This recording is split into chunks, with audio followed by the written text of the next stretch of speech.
Mayong buntag yung mga idol, no? Karong adlaw mga idol, laing adlaw, laing vlog na sad. Ana na ito ba? Basta magsulod-sulod kaning vloggers, wala. Bisag unsa na lang mahimo sa kinabuhi, pero kaning kamot gyapon ta nga magtatrabaho ta.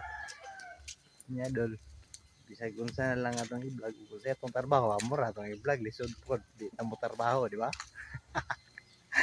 Karon dol nagkuanday ko sa kuanday sa babuyan sa ay kumadto dito sa gipandayan ako gapon ya sa remote mga idol, no. Kay adto mo ko dito karon pala ko na humanoog kanang hindo sa baboy daraw. Di ba? Karadol panina ang paghindo, may hindo pa ko dere. Ora na baboy na ko.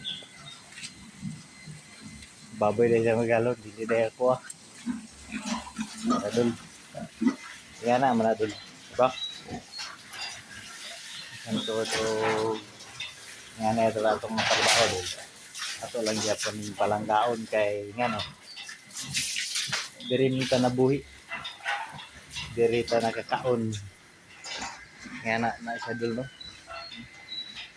Igamuntag dol, buntag hapon nga nani akong trabaho, mahindo sa baboy pagkauman. Ayan na din magkuri-kuri ani cellphone, di ba? Karon dol maligo pa din ko dol. Kay aya pa mo ko nagpundo pa mo kog tubig. Aya pa din ko mo adto sa akong gitrabaho. Panday. Apit na mag-atop na miguro ato rondol mao man to butang og parlens.